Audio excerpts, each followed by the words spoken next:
इतनी तादाद में ऐसे हालात में आना और इतनी मोहब्बत से सुनना, इस प्यार का मुजाहिरा करना, चेहरों का गुलाब की तरह खिलना, माहौल का मुश्कबार होना सबूत है इस बात का कि लब पे नाते पाक का नगमा कल भी था और आज भी है। मेरे नबी से मेरा रिश्ता कल भी था और आज भी है। बतला दो गुस्ताखे नबी को गैरत मुस्लिम जिंदा है, उन पे मर मिटने का जज्बा कल भी था और आज भी। नारे तकबीर, नारे रिसालत, ऐसे जुमले पे, ऐसे शेर पे मजमे से भी नारे लगने चाहिए। सुभान अल्लाह, सुभान अल्लाह, माशाअल्लाह। कारी साहब, हुजूर की मोहब्बत के लिए तादाद की नहीं जज्बात की जरूरत होती है, प्यार की जरूरत होती है। कम मिन फिअतिन कलीलतिन गलबत फिअतन कसीरतन, ये कुरान शरीफ की आयत मैंने सुनाई है। छोटे लश्कर भी बड़े लश्कर से जीत जाते हैं, बेशक बेशक हक, और जीते हैं। बेशक बद्र का मैदान गवाह है, गवाह है कि नहीं? बोलो जरा, गवाह है। आपसे गुजारिश ये है कि अपने आप को सही माना में हुजूर का सच्चा गुलाम बनाइए। सीरत मुस्तफ़ा उन्वान रखा है कारी अब्दुल वाजिद साहब, सीरत मुस्तफ़ा। कितना प्यारा टाइटल, कितना बेहतरीन उन्वान आपके जलसे का है। ये सीरत तो वो है, अपने पढ़ें तो वो गदगद हो जाएं और गैर पढ़ें तो वो भी मोतरिफ हो जाएं कि इस रूए जमीन पर अगर सबसे बुलंदो बाला, सबसे आला, सबसे बरतर कोई शख्सियत पैदा हुई है तो उस शख्सियत का नाम जनाबे मोहम्मदुर रसूलुल्लाह है। अपने तो अपने बेगाने भी इस बात का एतराफ करते हैं और झूमकर वो हमारे इमाम अहले सुन्नत के ये अशार पढ़ते हैं, सबसे आला वो आला हमारा नबी, सबसे बाला वो बाला हमारा नबी। खल्क से औलिया, औलिया से रसूल और रसूलों से आला हमारा नबी। हुजूर की सीरत आप देखिए तो सही, वो जिंदगी का कौन सा शोबा है जहां हमारे हुजूर की सीरत से रहनुमाई न मिलती हो? वो कौन सा पहलू है आपकी किताबे हयात का जहां प्यारे नबी की सीरत से आपको किरणें महसूस ना हो रही हो, हुजूर की जिंदगी आपकी रहनुमाई ना कर रही हो? मुआशी जिंदगी हो वहां हुजूर आइडियल हैं, समाजी जिंदगी हो वहां हुजूर आइडियल हैं, तालीमी जिंदगी हो वहां हुजूर आइडियल हैं। आप तालिबे इल्म हैं वहां हुजूर की जिंदगी पढ़ो, आप टीचर हैं वहां हुजूर की जिंदगी पढ़ो। मेरे हुजूर की जिंदगी ऐसी बेमिसाल है कि खुद कुरान ने कह दिया, खुद कुरान ने कह दिया कि मेरे महबूब की जिंदगी तुम्हारे लिए बेहतरीन नमूना है। आप हुजूर की सीरत अपना करके देखो। जिन्होंने मेरे हुजूर की सीरत को अपनाया, पत्थरों से निकलकर पूरी दुनिया में हुकूमत करके दिखा दी उन्होंने। वो कहां थे?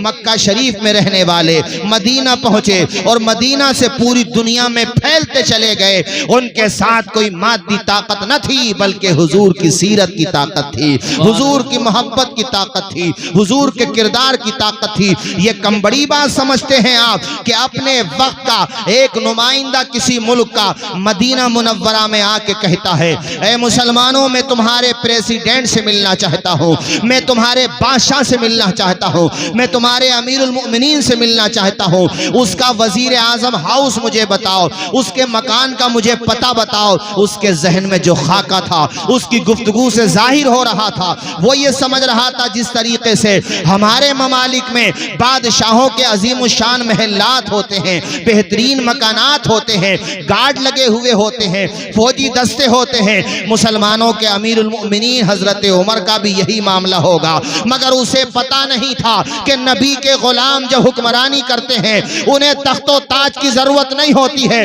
वो टूटी चटाई पर बैठ के पूरी दुनिया में मुस्तफा की मोहब्बत का परचम लहरा देते हैं। अल्लाह उनको ये ताकत देता है। इसीलिए तो अल्लामा इकबाल ने कहा था कि मोहम्मद से वफा तूने तो हम तेरे हैं, ये जहां चीज है क्या लोहो कलम तेरे हैं। नारे तकबीर। नारे रिसालत, नारे गौसियत, मसलके आला हजरत, उलमाए अहले सुन्नत। सुभान मेरे हजरत उमर के बारे में एड्रेस पूछा, कहाँ मिलेंगे? बताने वाले ने बताया सीधे जाइए, आगे से वहां से रास्ता ले लीजिए। एक सादा सा मकान, उसे यकीन नहीं आया, सादा सा मकान है, मकान में नहीं मिलेंगे तो फिर ऐसा करना मस्जिद नबवी में आ जाना, वहीं पर मिल जाएंगे। उसने इत्तेफाक हजरत उमर एक जगह मिले और आपके सर से पत्थर लगा हुआ है तकिए की जगह, यानी पत्थर पे सर रखा हुआ है। किसका? जिसके नाम से कैसर व किसरा कांप जाता है उसका, जिसके नाम, जिसका चेहरा देख के शैतान भाग जाता है, उसका सर पत्थर से लगा हुआ है। उसने जाकर के उठाया हजरत उमर को, कहने लगा मुझे आपके अमीर से मिलना है, जिसको हम और आप आज की आपकी भाषा में राष्ट्रपति कह लो, वजीर आजम कह लो, प्रेसिडेंट कह लो, उससे मिलना है। हजरत उमर ने कहा तुम्हें जिससे मिलना है वो तुम्हारे सामने बैठा हुआ है। अल्लाह अकबर, ये जुमले सुन के वो हैरत में पड़ गया। ऐ उमर, तुम्हारा नाम सुन के दुनिया कांप जाती है। बड़े बड़े बहादुरों की माथे पे, पेशानी पे पसीना टपकने लगता है, ऐवाने फातिल में जलजला आ जाता है। तुम्हारा नाम सुनकर कैसरो किसरा के चेहरे की हवाइयां उड़ जाती हैं, और आप यहाँ बगैर किसी फौजी दस्ते के, बगैर किसी सिक्योरिटी के इसी तरह से अकेले लेटे हुए हो तने तनहा। हजरत उमर ने जवाब दिया था, जब तक खुदा न चाहे दुनिया की कोई ताकत बाल बीका नहीं कर सकती है, और जब मौत आए तो कोई बचा नहीं सकता है। इन जुमलों का असर यह हुआ कि वो बंदा ये कहता हुआ वहां से गया, जब तक इस्लाम के दामन में उमर तुम्हारे जैसे वजीर होते रहेंगे, वजीर आज तुम्हारे जैसे अमीर होते रहेंगे, तब तक इस्लाम के परचम को कोई सरनिगू नहीं कर पाएगा।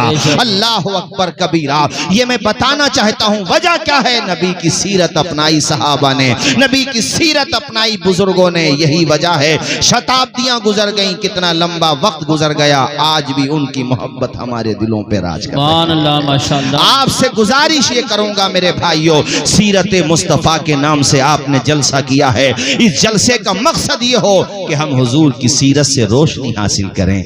अपना कदम उठाने से पहले हुजूर की सीरत देखें, कैसी बेमिसाल सीरत है मेरे हुजूर की, ऐसी प्यारी सीरत कि दस्तरखान पे भी तुम्हारी रहनुमाई करती है हुजूर की सीरत। वो जंगों के मैदान ही में रहनुमाई नहीं करती, वो सिर्फ बड़े बड़े महाज पर ही रहनुमाई नहीं करती।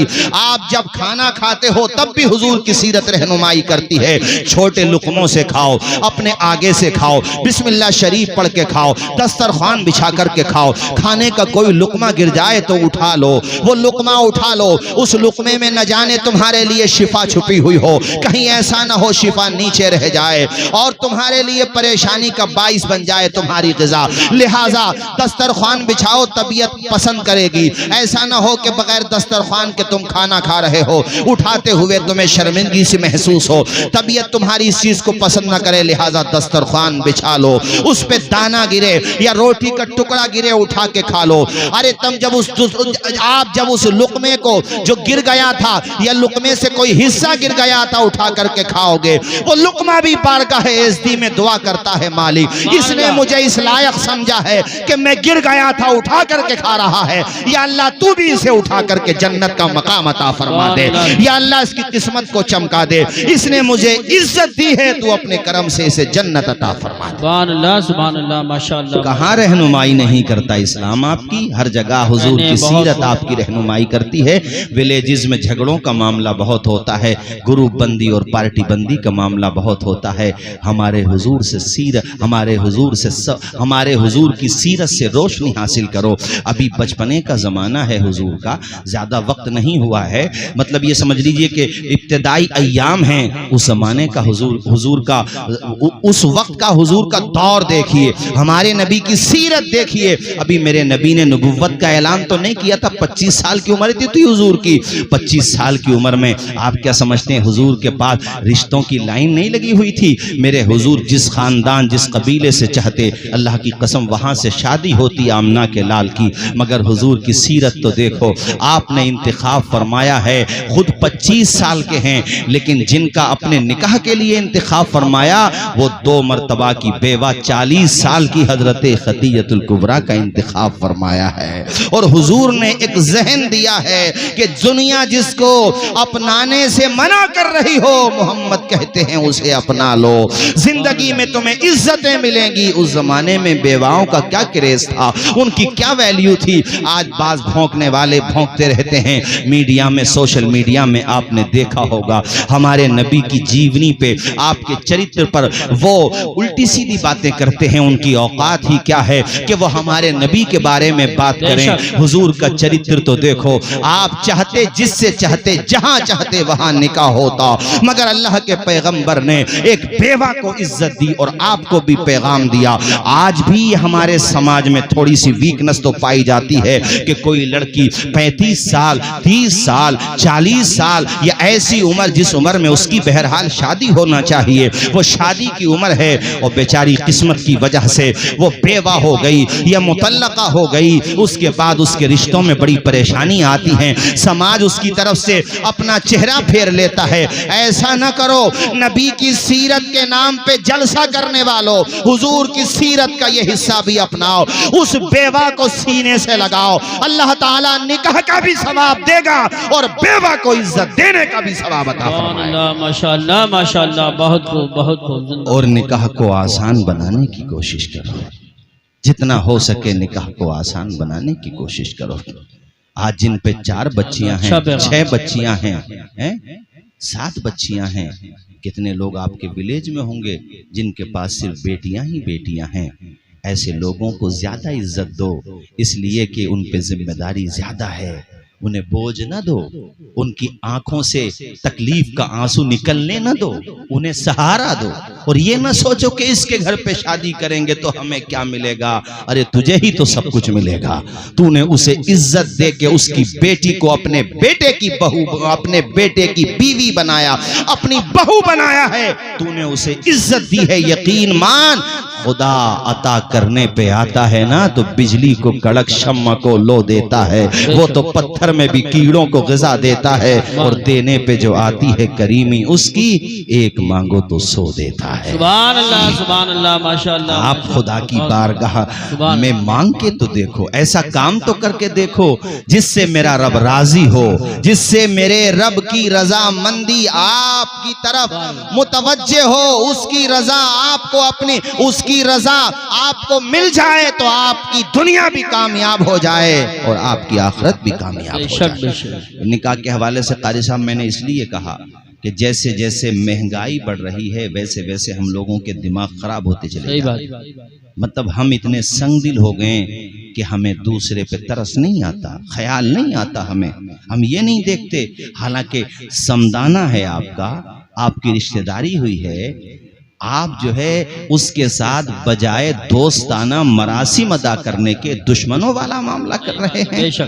अब तो बिचौलियों से ये बात कहने लगे हैं लोग कि इतने का खाना चाहिए, इतने तरह का खाना चाहिए और ऐसी जगह पे खाना चाहिए, मैरिज हॉल भी स्पेशल होना चाहिए, वहां पे कालीन भी स्पेशल होना चाहिए। अब बेचारा बिचौलिया क्या करे, अगर ताल्लुकात दोनों तरफ से बढ़िया चले, रिश्तेदारी निभ गई, तो बिचौलिया मंजरनामे से ऐसे गायब जैसे गधे के सर से सींग गायब। लड़की वाले भी कह रहे हैं कि भाई नसीब बड़ा बढ़िया निकला लड़की का, और लड़का वाला भी कह रहा कि लड़के का नसीब भी बहुत बढ़िया निकला, और किसी वजह से दोनों तरफ से अनबन हो गई तो बिचौलिया की जान आफत में आ गई। अब पता ये चल रहा है कि उसने गांव को आना ही बंद कर लिया, बांध के डाल लिया उसे कि हमसे कौन सी दुश्मनी तूने निकाली थी। अब बताओ कौन बीच में पड़ेगा रिश्तों में। और भाइयों ऐसा ना करो, वो तुम्हारा रिश्तेदार है, उसे मुसीबत नहीं मोहब्बत का सामान दो, उसे आसानी देने की कोशिश करो। और विलेजेस में एक परेशानी और है, उस हवाले से भी आफ्ताब भाई चंद बातें, और फिर तेजी के साथ अपनी गुफ्तगू इख्तिताम की तरफ ले जाता हूँ। एक चीज ये भी है विलेजेस में कि जैसे काम वाम के दिन खत्म हो जाते हैं, खेतों पे काम है या कुछ और काम था, तो बैठकों पे बैठ के सुबह से शाम तक और शाम से रात के 10-11 बजे तक सिवाय गीबत के कोई दूसरा काम तो होता हो। अच्छी बातें हो रही हैं, काम की, दुनिया की हो या दीन की, वो तो ठीक है, लेकिन गीबत, किसी ने अच्छा मकान बना लिया तो उसी पर तबसरा हो रहा, भाई इसके पास कहाँ से पैसा आ गया। अबे कहीं से आया होगा, तुम हिसाब लेने वाले हो, कौन हो? जी जी। किसी ने अगर 4 व्हीलर खरीद ली तो दिन भर उसी का तस्करा होगा। और अगर कोई क्लब के कपड़े पहन के सामने से निकल गया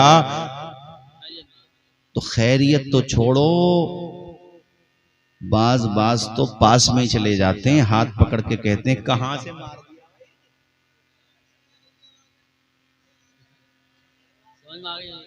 उनके भी समझ में आ गई, कह रहे हैं यही बात है। अभी कारी साहब ने इनके बारे में कह दिया, दीवाने को तहकीर से दीवाना न कहो, दीवाना बहुत सोच के दीवाना बना है। और दीवाने की नजरों को जहां देख रहा है, दीवाना न जाने कहां देख रहा है। अल्लाह ताला इन्हें खुश रखे, शादो आबाद रखे। मचल के तो बोलो सुभान अल्लाह, और बुलंद आवाज से बोलो। बहरहाल बैठकों को अच्छा काम करने का जरिया बनाओ। बैठकों पे हाँ, अरे खाली रखो ही मत, ना अपने आप को ना अपनी आल को, काम पे लगाओ।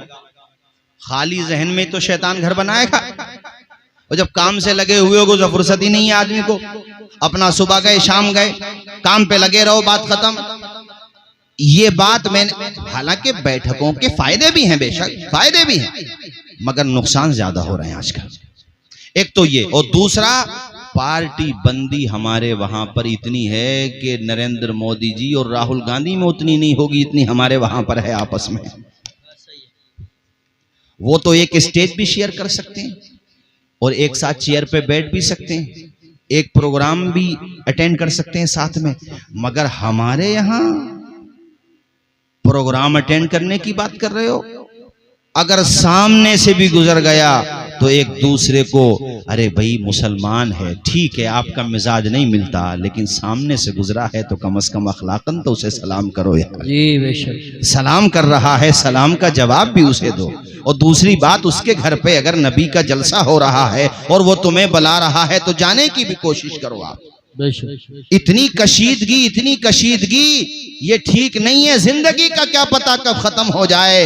अभी मैं जिक्र कर रहा था कारी साहब से कि हमारे शहर संभल के जो शाही ईदगाह के इमाम थे हजरत कारी सुलेमान अशरफ साहब, 2 दिन पहले हमारी उनसे बातचीत हुई है, 2 दिन पहले, और अचानक फेसबुक पे खबर आई इंतकाल हो गया। अभी ये गुल मोहम्मद साहब नाम बता रहे थे, आज जो दफीना हुआ है गुलाब जान साहब है ना।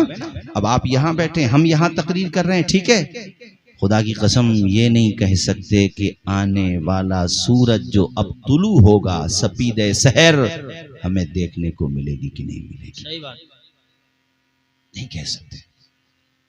लंबे लंबे प्रोग्राम लगा करके हम बैठे हैं कि हम ये करेंगे वो करेंगे, हमें ये नहीं पता कि हमारा उठने वाला पांव ये जमीन पे रखा भी जाएगा या उससे पहले हम ही उठ जाएंगे, नहीं पता हमें। बहुत मुख्तसर है जिंदगी, उम्र बरको शरार है दुनिया, बड़ी बेएतबार है दुनिया। जिंदगी नाम रख दिया किसने, मौत का इंतजार है दुनिया। जिंदगी बहुत मुख्तसर है मेरे भाइयों। अल्लामा किफायत अली काफी के अशार याद आए, साजिद भाई ने तवज्जो दिलाई तो, कोई गुल बाकी रहेगा ने चमन रह जाएगा, कोई गुल बाकी रहेगा ने चमन रह जाएगा, पर रसूलुल्लाह का दीने हसन रह जाएगा। अतिलसो कम ख्वाब की पोशाक पे नाज़ान हो, अतिलसो कम ख्वाब की पोशाक पे नाज़ान हो, इस तने बेजान पे खाली कफन रह जाएगा। हम सफीरो बाग में हैं कोई दम के चहे चहे, हम सफीरो बाग में हैं कोई दम के चहे चहे, बुलबुलें उड़ जाएंगी सूना चमन रह जाएगा। ऐ मेरे भाइयों, मरने से पहले वहां जाने की तैयारी करो। अल्लाह हम गुनाहगारों को भी नेक तौफीक अता फरमाए, बुराइयों से महफूज रखे, जिंदगी सही मकसद पे लगाए। ऐ मेरे अजीज दोस्तों, जिंदगी का कुछ नहीं पता, नबी की प्यारी सीरत अपना लो, तुम्हारी दुनिया भी कामयाब है, रब के करम से आखिरत भी कामयाब है। ऐ मेरे अजीज भाइयों, अच्छे काम करके जाओ। आजान जब हुआ करे अपने काम काज को बंद करके मसाजिद की तरफ चल दिया करो, नमाज अदा किया करो, अपने माँ बाप का कहा माना करो, अपने बड़ों का अदब किया करो, छोटों पे शफकत किया करो, मोहब्बत के फूल बरसाया करो। ऐ मेरे अजीज भाइयों, अगर किसी का कर्जा है आपके ऊपर तो वो कर्जा दुनिया में अदा करने की कोशिश करो, और जनाबे वाला बुराइयों से महफूज रहने की कोशिश करो। दुनिया से जब तुम्हारा जाना हो तो इस अंदाज में जाओ, तुम्हारा जनाजा जा रहा हो और तुम्हारा चेहरा देखकर लगे ऐसे कि जैसे ये आराम कर रहे हैं, सो रहे हैं। हर देखने वाला यही कहे, लहद में इश्क रुखे शह का दाग लेके चले, अंधेरी रात सुनी थी चराग लेके चले। अल्लाह माशाअल्लाह। मेरे भाइयों, जिंदगी बड़ी मुख्तसर है और तकरीर का वक्त भी बड़ा मुख्तसर है। मौलाना आफ्ताब साहब क़िबला इंशाअल्लाह नहीं, फिर कभी अभी हमारे साजिद भाई के भी अशार होने हैं। ज़्यादा ये कह रहे हैं तो मैं 2 मिसरे सुना देता हूँ, कोई बात नहीं है। ज़रा ज़ोर से बोलिए सुभान अल्लाह, और ज़ोर से बोलिए बुलंद आवाज से सुभान अल्लाह। उनकी जाम जम आँखें हैं, शीशे बदन है मेरा, बदन मेरा उनकी बंद मोटी में है, सारा बाकपन है मेरा। आशिक़े नबी हूँ मैं, वारिसे अली हूँ मैं, अरे वारिसे अली हूँ मैं लहो न पाएगा, बोलो मैं लहो न पाएगा, हश्र तक कफन है मेरा, कफन मेरा मैं लहो न पाएगा, हश्र तक कफन है मेरा। अर्श से परे जाके मुस्तफा ने बतलाया, अरे मुस्तफा ने बतलाया, ये ज़मीं भी मेरी है, ये ज़मीं भी मेरी है, और है गगन मेरा, गगन मेरा। अर्ज़ गंग भी मेरी है, खीते चमन मेरा, खीते चमन मेरा, मैं गुलाम ख्वाजा, बोलो जोर से, मैं गुलाम, पढ़िए मेरे साथ सारे लोग, मैं गुलाम ख्वाजा, जोर से पढ़िए, मैं गुलाम ख्वाजा हूँ, हिंद है वतन मेरा, वतन मेरा, मैं गुलाम ख्वाजा हूँ, हिंद है वतन मेरा। नाते मुस्तफा लिखना, नाते मुस्तफा पढ़ना, नाते मुस्तफा पढ़ना, मुझको बख्शवाएगा, बोलो मुझको बख्शवाएगा, हाँ यही चलन है मेरा, चलन मेरा, मुझको बख्शवाएगा। नारे रिसालत, नारे गौसियत, मसलकी आला हजरत हज़रत अल्लामा तौसीफ रज़ा साहिब क़िबला सुभान अल्लाह। और आखिर में चूँकि हमारे कारी अब्दुल वाजिद साहब ने ख़ास तौर पे जो बातें जिस तरफ उन्होंने तवज्जो दिलाई, मुख्तसर सबका जिक्र हो गया। एक बात रह गई है 5-7 मिनट में, वो ये था कि हज़रत थोड़ा सा माँ बाप के हवाले से भी लोगों को जागरूक करें कि लोग अपने माँ बाप की सेवा करें, उन्हें बोझ न समझें, उन्हें जलील न समझें। और साहिबो, जब माँ बाप नहीं रहते तो इंसान को एहसास होता है यार मकान तो है, मकान की छत न रही, चमन तो है, चमन की खुशबू न रही, जिंदगी तो है, जिंदगी की बहार न रही। माँ बाप वो अजीम हस्ती होते हैं कि उनके होने से वक्त होते हैं, बाप घर के दरख्त होते हैं। यहाँ कारी साहब तशरीफ फरमाए अल्हम्दुलिल्लाह, मौलाना साजिद साहब, हमारे मुफ्ती आफ्ताब साहब क़िबला, और ये खाकसार है सैयद साहब अल्हम्दुलिल्लाह। हम सब का ये अमल है कि हम जब भी विजिट पे कहीं जाते हैं, सफ़र पे कहीं जाते हैं, अल्हम्दुलिल्लाह रब के करम से, रब की दी हुई तौफीक से अपने वालिदैन का हाथ अपने सर पे रखवाते हैं, जिनके दोनों जिंदा हैं, माँ और बाप। चूंकि हमारी सिर्फ वालदा बक़ैद हयात हैं, वालिद का इंतकाल हो चुका है, तो अल्हम्दुलिल्लाह हम अपनी वालदा का हाथ सर पे रखवाते हैं, फिर घर से निकलते हैं। तुम्हें भी मशवरा देता हूँ, जब भी कहीं सफ़र पे जाओ माँ का हाथ सर पे रखवाओ। अब्बा जिंदा है उन्हें भी बता करके जाओ, हालांकि तुम खुद आला औलाद वाले हो गए, तभी तो तुमसे तुम्हारे बच्चे सीखेंगे कि हमारे अब्बा अपने अब्बा का कितना अदब करते हैं। जब वो तुम्हारे लिए सहारा बनने की उम्र में आएंगे, इंशाल्लाह वो भी तुम्हारा ऐसे ही अदब करेंगे। घर से जब निकलो तो फिर ये कहते हुए हमारे कुछ गुनाहों की सजा भी साथ चलती है, अब हम तन्हा नहीं चलते, दवा भी साथ चलती है। अभी जिंदा है माँ मेरी, मुझे कुछ भी नहीं होगा, मैं घर से जब निकलता हूँ दुआ भी साथ चलती है। और मेरे साथियों, माँ की दुआ तो वो अजीम दुआ होती है कि सिक्योरिटी और बॉडी गार्ड भी तुम्हें वो हिफाजत का सामान नहीं दे सकते जो माँ बाप की दुआ तुम्हारी हिफाजत करेगी। माँ की दुआ तो खुदा की कसम वो दुआ है कि बुलंदी, बहुत बुलंदी देर तक किस शख्स के हिस्से में रहती है, बहुत ऊंची इमारत हर घड़ी खतरे में रहती है। ये ऐसा कर्ज है जिसको अदा में कर नहीं सकता, मैं जब तक घर न पहुंचूं माँ मेरी सजदे में रहती है। आप चंद भाइयों को, 4 हो 5 हो 6 हो, जितने भी हो भाई बहनों को, सबको 2 माँ बाप पाल पोस के जवान कर देते हैं, शादी कर देते हैं। मगर देखिए सैयद साहब कैसा अलमिया है, जब इनका नंबर आया खिदमत करने का तो बड़ा भाई छोटे भाई पे नजर रखे हुए है कि वो कितना खर्च कर रहा अब्बा पे, उससे ज्यादा एक पाई हो ना जाए, कहीं कम तो हो जाए, बढ़नी नहीं चाहिए। बाज जगह तो हालात इतने नागुफ्ता भी हैं, मैं क्या बताऊं। 2 माँ बाप को 7 बेटों से खाना नहीं खिलाया जा रहा है।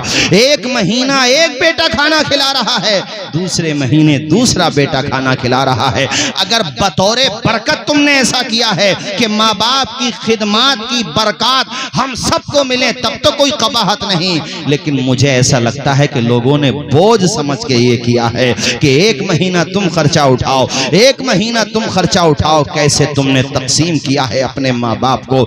बाज जगह इससे भी बुरे हालात हैं कि अब्बा को 1 बेटा खिला रहा है, अम्मा को दूसरा बेटा खिला रहा है। कैसा जुल्म किया है तुमने अपने माँ बाप पर, जिनका सब कुछ है, जिनका ये पूरा बाग है, जिन्होंने इस चमन को आबाद करने के लिए अपने जिस्म का एक हिस्सा लगाने की कोशिश की है, अपना खून पसीना बना करके बहा दिया है, और अपनी हड्डियों का गोश्त भी उन्होंने मेहनत करके भाइयों आपके हवाले कर दिया है। गोया के आज तुमने उनके साथ ऐसा बर्ताव किया, एक रोटी को तरसा के रख दिया, चश्मा टूटा हुआ है पूछते तुम नहीं, तबीयत खराब है उनके हालात का जायजा तुम नहीं लेते। कैसा सिला दिया है तुमने उनकी खिदमत का, उनकी मेहनत का, उनकी शफकतों का। नादानो, ऐसा हरगिज ना करो, करना है तो फिर ऐसा करो जैसा मुनव्वर राना साहब ने कहा, किसी को घर मिला हिस्से में या कोई दुकान आई, मैं घर में सबसे छोटा था, मेरे हिस्से में माँ आई। ये जहन बना लो कि हम अपने माँ बाप के साथ रहेंगे, हमें प्रॉपर्टी में से कुछ मिले ना मिले, माँ का आंचल मिल जाए, बाप का हाथ मिल जाए। और हमें क्या चाहिए, माँ बाप तो वो अजीम दौलत हैं। हमारे हुजूर फरमाते हैं बाप जन्नत का दरवाजा है और माँ के कदमों के नीचे जन्नत है। तो जिसके कदमों के नीचे जन्नत है और वो दोनों जन्नत की जमानत हैं, उन्हें नाराज करके अपनी आखिरत तबाह बर्बाद न करो, उनकी खिदमत करके जन्नत में जाने का इंतज़ाम करो। मालिक हम सबको हुस्न अमल की तौफीक अता फरमाए। मैंने जो बातें कहीं, बहरहाल इंसान हूँ, सहवन या कज़्ज़न खिलाफ शरा कोई कलमा या कलाम सरजद हो गया हो तो मैं आप सबके सामने पढ़ता हूँ, मेरे साथ आप भी पढ़ लीजिए। अस्तग़फिरुल्लाह रब्बी मिन कुल्ली ज़ंबिन व अतूबु इलैह। पढ़ें सारे लोग। अशहदु अल्ला इलाहा इल्लल्लाहु व अशहदु अन्ना मुहम्मदन अब्दुहु व रसूलुहु। परवरदिगार आलम आप सबकी मेहनत को कबूल फरमाए, आपकी काविश को कबूल फरमाए। साल परेशानी हो गई इसलिए सबने कम कम वक्त लिया है। चमन रहेगा फूल खिलेंगे, चमन रहेगा फूल खिलेंगे। जिंदगी रही तो इंशाअल्लाह जल्दी मिलेंगे। माशाअल्लाह। अस्सलाम वालेकुम।